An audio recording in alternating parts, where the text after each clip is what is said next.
disturbed by the amount of generalizations thrown around today, say on social media, Facebook, Twitter, even Instagram, which, I mean, in the title should have nothing to do with those things. But anyways, we Christians do it. By we, I'm talking about me and any fellow Christian that sees this video. But then also the secular world does it an awful lot. And the reason I want to deal and discuss this issue very briefly is because, well, I try to put things in as low a shelf as possible so that people can grab the cookies, if you understand what I mean by that. So let me just say it this way. When you overgeneralize, when you make the fallacy of hasty generalization, you sound like a complete idiot. I've done it. You've probably done it.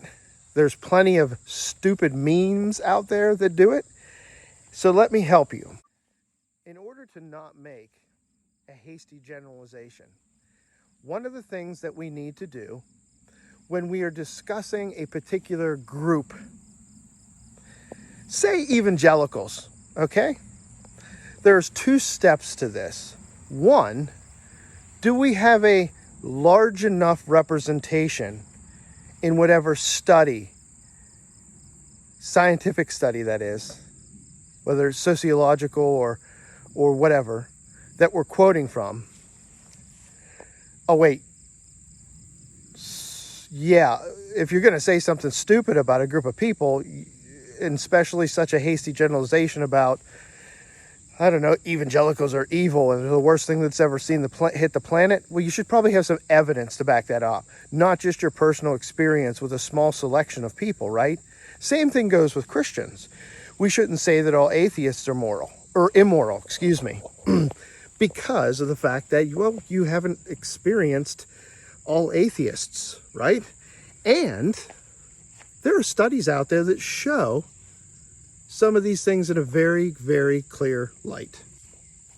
So the first thing we do is when we look at these studies and we quote from them, not from our biased experience alone, because your experience may not be somebody else's experience. So there should be some kind of a macro, kind of broad look at all the studies that show whether or not all atheists are bad, or all Christians are bad, or all evangelicals are bad, or whatever batter that you're out there spatting. So the first thing we do in looking at these studies, we make sure that, one, is there a large enough representation selected in the study? Or has it been cherry-picked?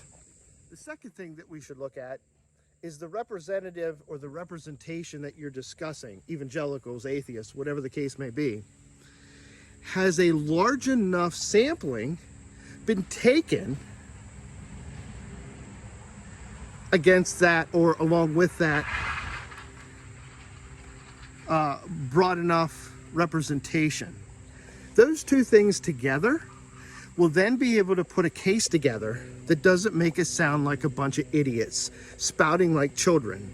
Now, I know that this sounds not quite the most diplomatic approach, and I do sometimes try and strive to stray away from this, but I really get tired of it. I get tired of it hearing it from Christians. I get tired of hearing it from those in the secular world, or we'll just say also the nuns, those that don't have supposedly any religious or spiritual affiliation. So the next time you say, well, Christians are this, or evangelicals are this, or religions are this, or religious people are this, or atheists are this, please have done some investigation, but on your own private personal experience, because no matter what Oprah says, you don't create objective truth. Objective truth is beyond you, and it is regarding the object in question.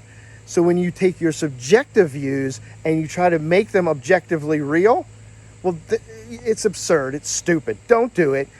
Bring us some data. Show us some evidence. And that goes for the secular world, and it goes for the religious world as well. And in doing this, I think we'll play better together. And I think once those cards are on the table, we can make more informed, reasonable decisions and have better conversations moving forward. Thank you.